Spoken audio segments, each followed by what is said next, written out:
Бүгін 38-ші күн. Мен жаңа видеоны жаңа түсіріп бастадым. Қазір бір компания тоже шақырып жатыр. Алдында компания ғой. Образовательный центр. Соның запускын вебинар жасауға, наверное, білмеймін не үшін. Алдында бірінші жасап бергем оларға. Потом мені қайын шақырып жатыр. Не айтатынын көреміз. Сөйтіп күндерім қалып жатыр. Соны салқындап кетті де. Жылы киініп жүріңдер. Мен печатканы алып шықтым да қазір. Камера түсіргенде қол қатып қаласың. Все, давайте, мен бірге болыңдар. Жеттің. Уақыты бітті. Үшін бір компанияның басына мен жаңа кездесіп шықтым. Жақсы әңгіме болды, сөйлестік. Маркетинг жағын сөйлестік. Үшін мощный әңгіме болды. Біраз нәрселер алды. Мен де біраз нәрсе алдым. Именно сол бизнесқа байланысты нәрселер. В любом случае, тәжірибесі бар адамнан аласың ғой бір нәрсе. Сол сияқты екі жақты өзіміз тәжірибемізді бөлісіп, жақсы әңгіме айтып, жақсы таныс болды, жақсы таныстыру, жақсы танысу болды. Бізде параллельно бізде не болып жатыр қараңыздар. Бізде параллельно массаж курсының сертификаттарын қойғап жатыр. Сонда өткізіп жатыр. Үшім не болса да жақсы танысу болып, қазір мен Сатпаева көшесіндемін. Енді қазір осы үлкен Сатпаева, Әл-Фараби деген көшелерден бар ғой. Үйге қайту қиын бар ғой. Я былай жүрмейді, я адам жүретін жол жоқ. Үшін не болса да үйге қайтамыз. Қазір өзімнің жарыма барамын да. Бүгінгі сәттерін бөлсем. Мен бірге болыңыздар. Давайте. Мен алматылықтарға қуанатыным бар ғой. Алматы қаласында именно Алматы қаласына келген адамдар именно жасқа қарамайды да. Сұрайды жасыңды бар. Дейді. Дальше егер сен де айтатын нәрсең болса, олар сені тыңдайды. Қандай менсінбейді. Мен 98 бала маған не айтады, айтпайды. Олар біледі да, что любой адам саған білімі жағынан, не жағынан сені артық болуы мүмкін да. Сол үшін кішкентай адам болса да сені тыңдайды. Бұл жерде жастың қазір да вообще не рынок қазір андай ғой. Жасқа қарайтын рынок емес та. Кезінде физика қарайтын еді ғой. Мынау качок, мынау күш көп деп та. Қазір мына жерге қарайды да, бәрі мына жерге да.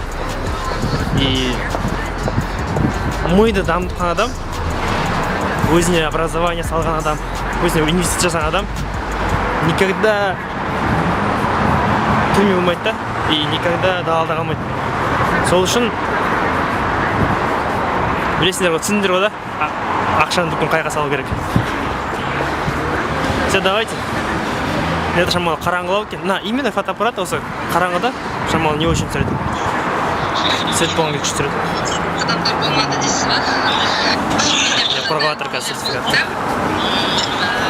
В общем, сол, пара жақ қой осылай.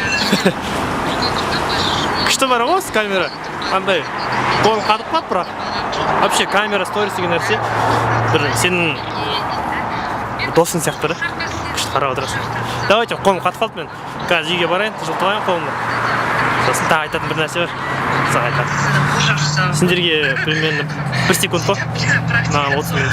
Үйде ешкім жоқ екен. Ешкім мешать етпеймін.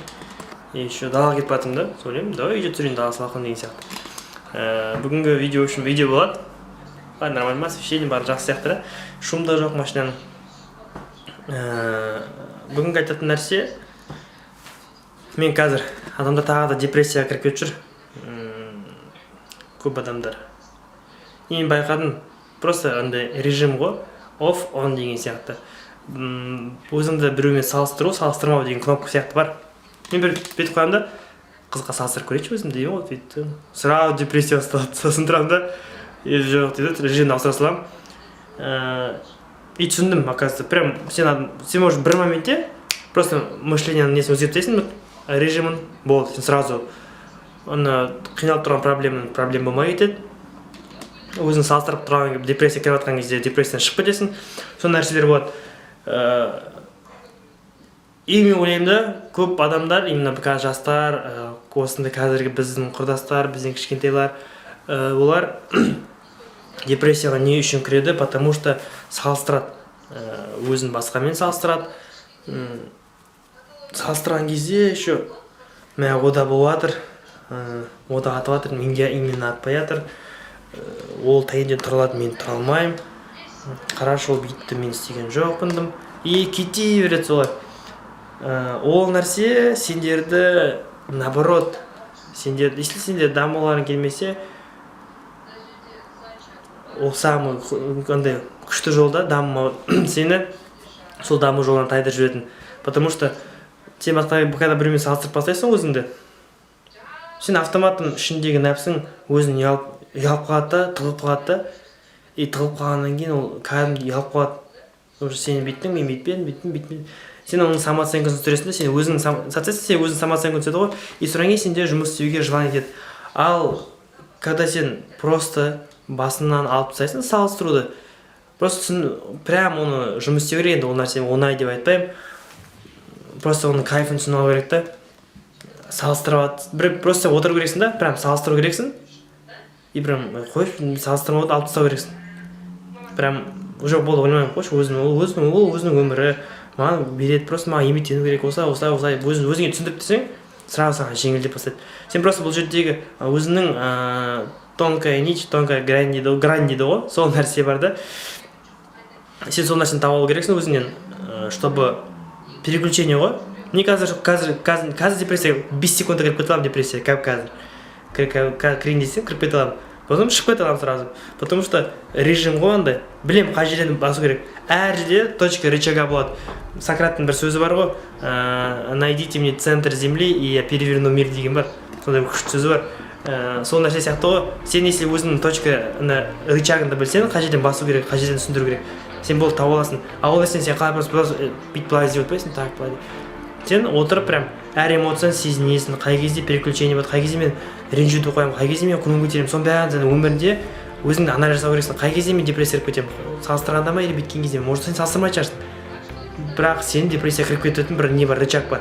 Сен соны табу керексің, бірақ сен өзіңе ол үшін әр эмоцияны сезініп шығу керек.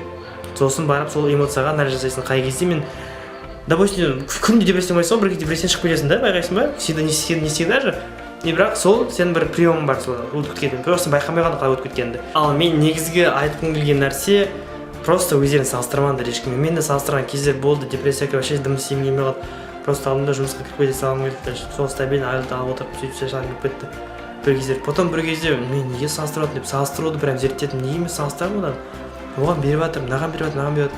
Просто маған лимиттену керек. Просто мен дұрыс жасайтын действующий қазір кәдімгі рабочий схеманы табу керекпін. Болды.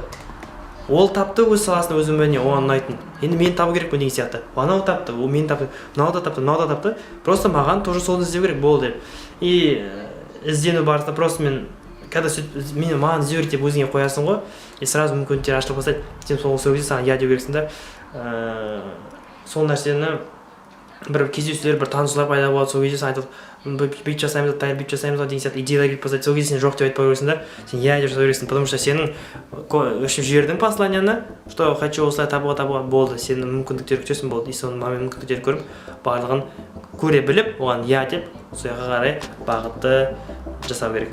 Бүгін 38-ші күн, сендермен болған, как всегда, Таир, дамыңдар, дамы тоқтатпаңдар, 38-ші күн. I've been living my life on the west side. I'ma ride till I die, getting so high. Up in the sky, blue eyes, match the blue tide. I can feel the butterflies on the inside, and we keep doing some more. Her favorite drink that I pour